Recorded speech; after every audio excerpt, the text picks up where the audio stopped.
Welcome back. You're watching Inside Politics. Let's get right into it. This time round, we're taking a look at the leaked audio allegedly between the former Member of Parliament George Nyanja and Jubilee Secretary General Raphael Tuju. Tuju has dismissed this video as a forgery, and of course it has attracted sharp criticism from Ruto's allies, who actually castigated Tuju, calling for him to resign. Let's just take a look at what the members of parliament had to say. We demand that Raphael Tuju should resign as the Secretary General of Jubilee. He has no moral authority kuongoza chama chetu. Raphael Tuju, if you want to engage in divisive politics, you are at the wrong place. We want to sound it off to our own Secretary General. Wacha kutuambia ati ile recording is a forgery. If there is anything that is a forgery, it is you yourself who is a forgery. Sababu huwezi kuwa una undermine and sabotaging the road that President Uhuru Kenyatta has set out, the road to unite the people of Kenya. The party officials in Jubilee must know that they are managing the party that is responsible for the development of our country. And Jubilee as a party, we undertook that we are going to be a party that is going to unite this country. Therefore, our party officials, I want to advise them not to be used to bring hate and breed division and breed ethnicity in this party. All right, the message is clear. Deputy President Dr. William Ruto, of course, taking a route of urging our leaders to put aside political differences and take a common stand on matters development. But still, his sharp followers, or rather those members of parliament allied to him, were quick to react, pulling the line, drawing the line, saying this should actually be a reason for Tuju to resign as a Secretary General of Jubilee Party. Kimilili, Member of Parliament, also saying you cannot be a Secretary General of a party that formed the government if you're engaging in divisive politics. Rosaline, what's your take on this? Maybe just to go back to the discussion we had before the break, where my colleague said that MPs, part of the duty they're supposed to do is to politic. But I want to disagree with them, because if you look at the Constitution, Article 193, it's spelled out Parliament. And then if you look at Article 95 and 96, it sets out the work of a member of National Assembly and a member of the Senate. And there are only three things: legislation, oversight, and representation. Now, I don't see among these three where there is a JD for politics. And by the way, if you look at all these MPs who are very loud in political rallies and funerals and weddings and everything, they are hardly in the house. And especially now that we have a problem where you find that you can go and log in. So you come and key in to show that you are actually in the chamber. And yet you just come in, you key in, and you walk out. There are those who don't even attend committee sittings. They just come and ask the clerk and sign and leave. So now, how do you represent your people when all the time you are out there, either in the Tanga or Kieleweke or traveling out of the country, yet you come back and tell the government that they have not represented your people? At what time do you go to your constituency to audit? At what time do you go to your county and look, if it is a county government, are they doing exactly what they're supposed to do? If it is the MCAs, do they follow in the wards to see what is happening? Do you check your CDF money? The MPs are also allocated the roads fund. Do they follow to see that some of those roads that they're talking about are actually funded by that money?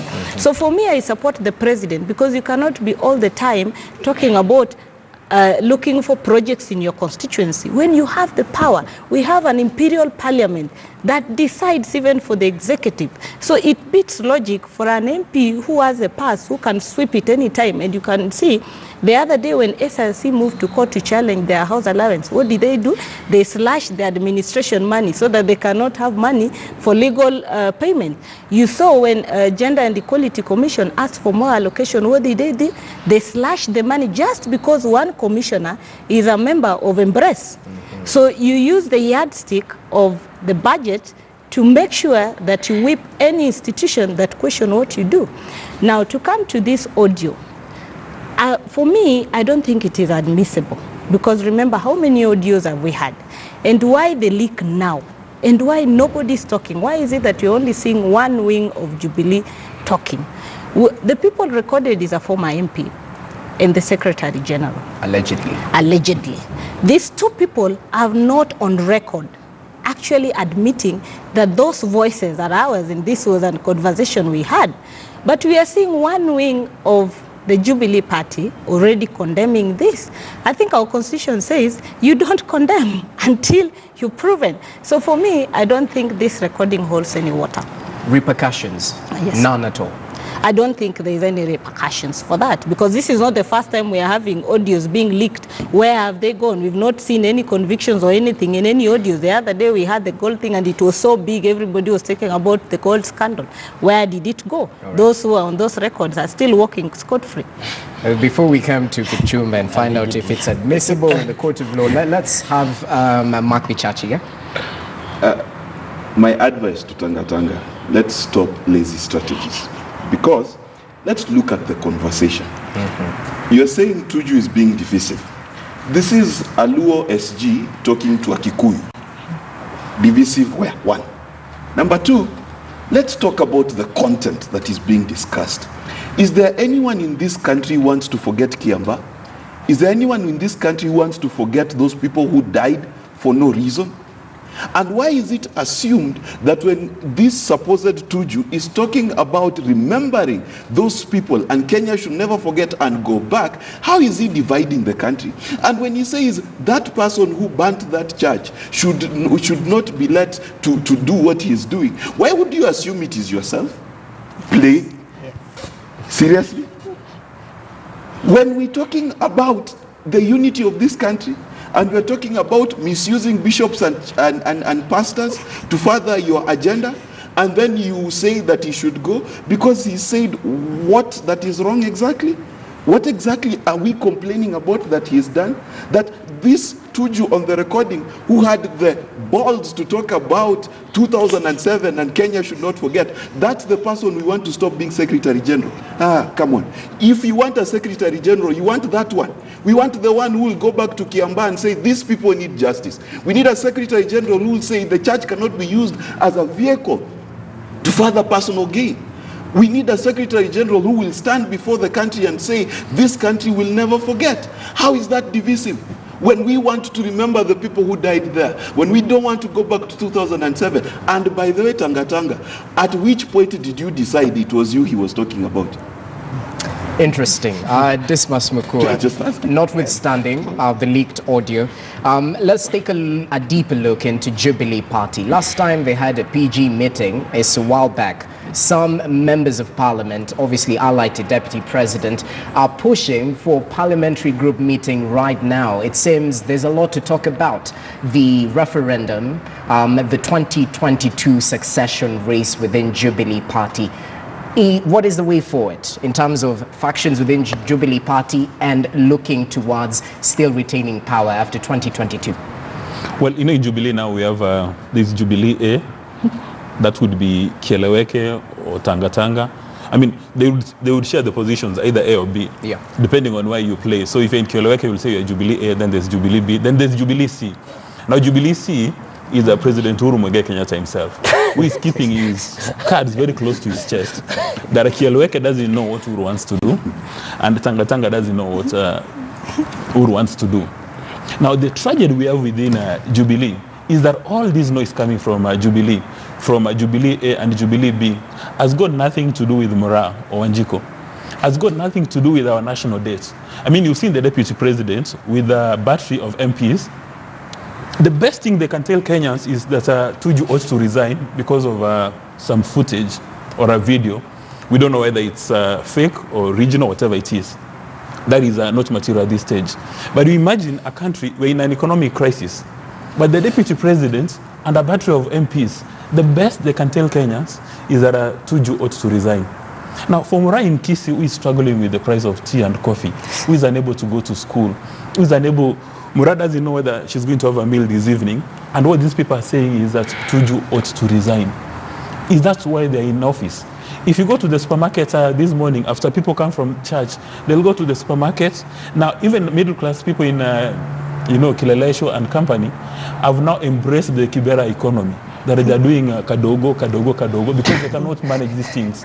For somebody who is facing foreclosure, I mean, you've been told that you are unable to meet your mortgage repayment on good time, we are kicking you out of that house. And these MPs, the deputy president himself, the chairman of the budget committee at the National Assembly, they're telling to resign. Now, let's assume that the leaked footage, or rather the leaked audio, is accurate. In my view, then Tuju ought to resign immediately. Because Kenya, as a nation, you do not expect the Secretary General of a ruling party, and with somebody who lost an election, to be plotting on how to use the lives and properties. These incidents we're talking about, Kiamba, if you don't come from the area, for you it's a piece of statistics. It's a story which you read in the newspaper. But there are people who died. There are people who lost their properties, they've not recovered.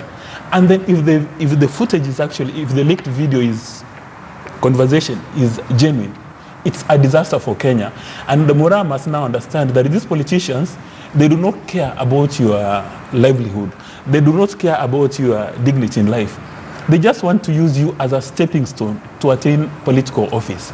And then secondly, what we are told by, assuming it's accurate still, because you know all these allegations, George Nyanja blames the deputy president for the bungled up Jubilee elections.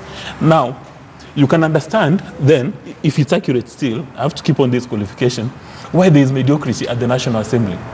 There are people, both political formations, NASA and Jubilee, did not have a chance to nominate persons of their choices to go to the National Assembly. No wonder the people in the National Assembly do not care to deliver. No wonder they're spending all their weekends with Kieleweke or Tangatanga or Embrace, because they know they need only to please a few personalities.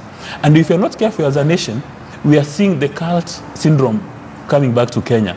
That MPs, when they go to a podium, they are no longer loyal to the state. They are no longer loyal to our national interest or public interest. They are loyal to the politicians that play. They want to kiss the king's ring. And as soon as they do that, they are happy, they go back home. Now, look at a country called, Kigali.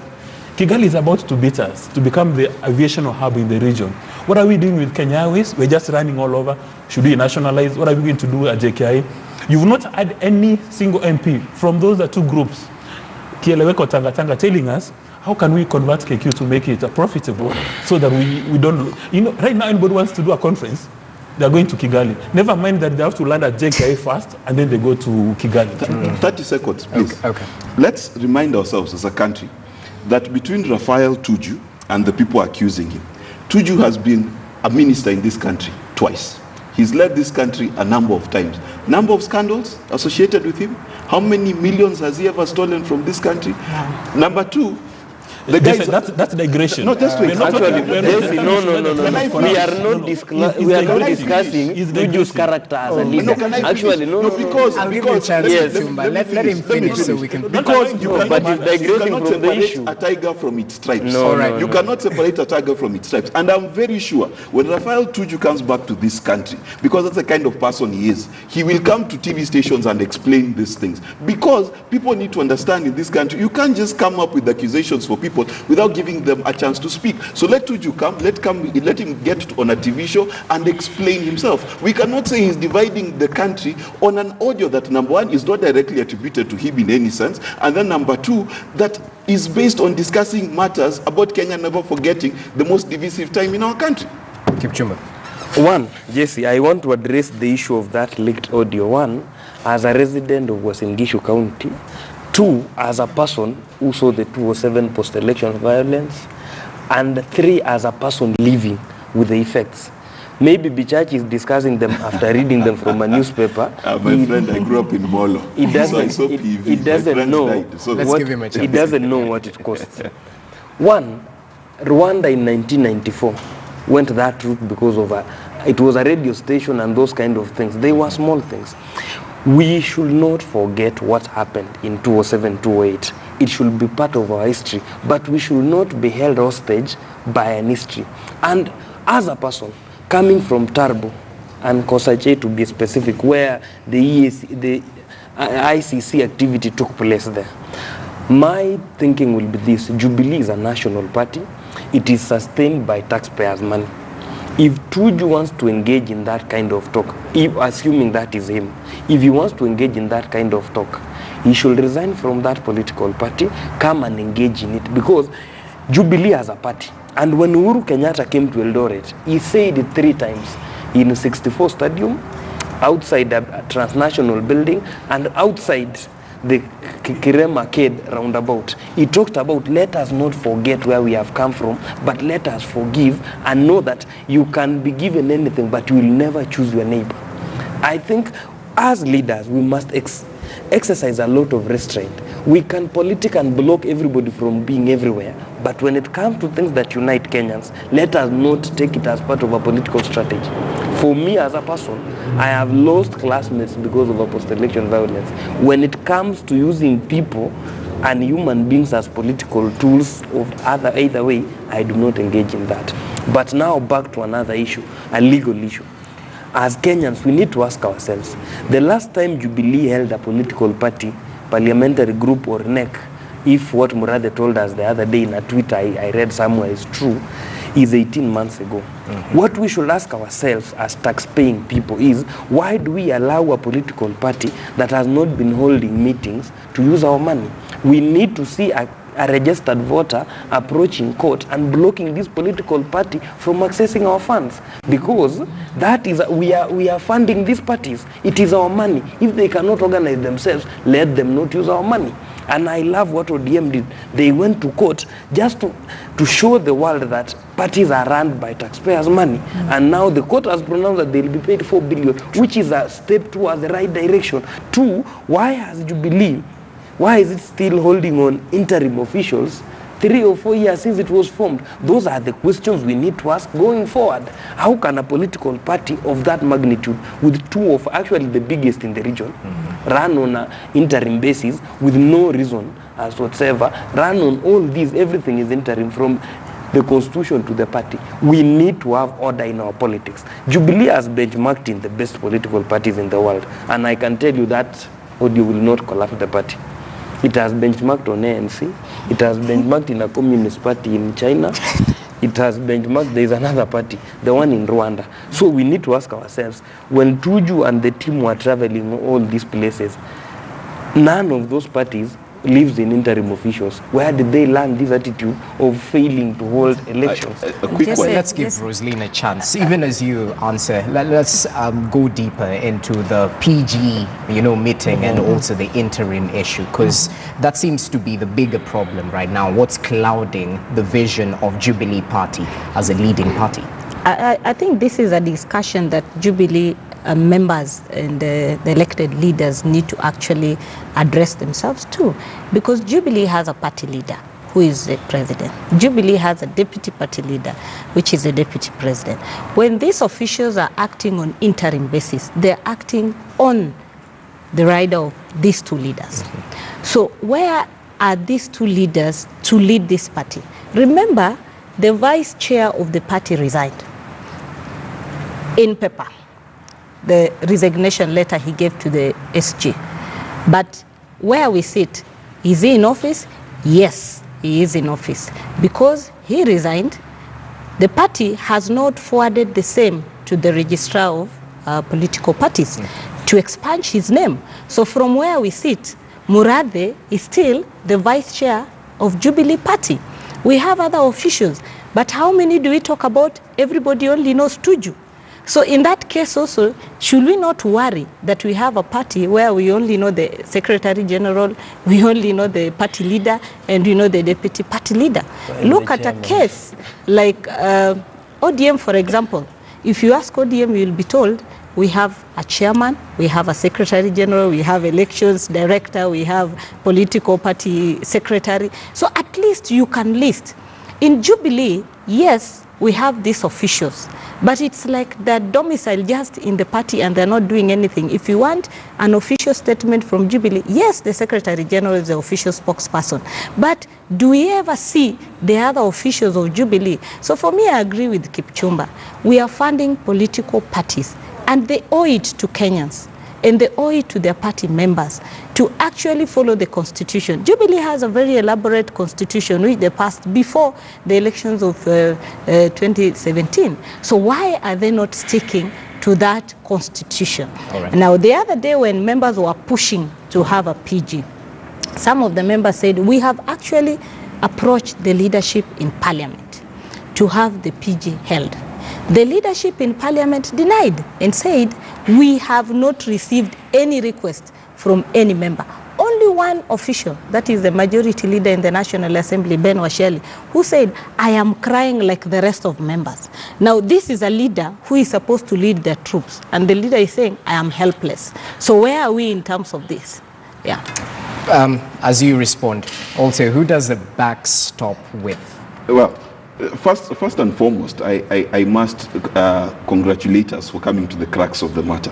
The crux of the matter is that in preparation for the party elections next year, some people see it fit that Tuju is not there. That's really the bottom line. Now, that being put aside, the reality of the matter is this, that the question of political parties and how they run in this country is a critical question. And it is critical that if Jubilee is to continue to be a political and a democratic party in this country, that they do need to have PGs, they do need to come out and have grassroots elections, and they do need to follow their constitution. That is without a shadow of doubt. But you must be very careful to understand why political parties in this country are scared of having elections, and it is because of themselves. Okay, they're scared of each other. Let's be clear. Number one, Murathe came and said, and even the audio that has leaked has said the same thing, that certain powers that be rigged Jubilee primaries. This is the same stories we've had in ODM. Now, the reason why even ODM itself has had many scattered grassroots elections is because of that. It seems to me that a lot of these political players want to act as though it is a brawling match every time there is any form of party election, and that is what Jubilee and ODM needs to figure out. And if they don't figure out, the bro punching has begun. The first punch has been thrown at Tuju. That is a punch. It has nothing to do with unity. It has nothing to do with us. It's a political punch. Interesting. Dismas, I'm sure you're burning with a response, but we'll have to take a short break right now. We'll come back with what you have to add on the wrangles within parties, not just Jubilee, apparently, you know, ODM also in terms of managing its affairs. Well, you're watching Inside Politics. It's only getting heated up, so do stay with us. When we come back from this short break, we take a look at the public service reforms. I mean, the public service the PSC rather, has cracked the whip. I mean, in effect, from July the 1st, all employees are set to be evaluated through performance contracts, and new staff are set to work on 3-year renewable contracts. The reason being the 790 billion wage bill in the 2018-2019 financial year. Also looking at service delivery, because it's a service, you know, the public service. So is this the right way to cure a bloated, lethargic public service? To stay with us, you're watching Inside Politics.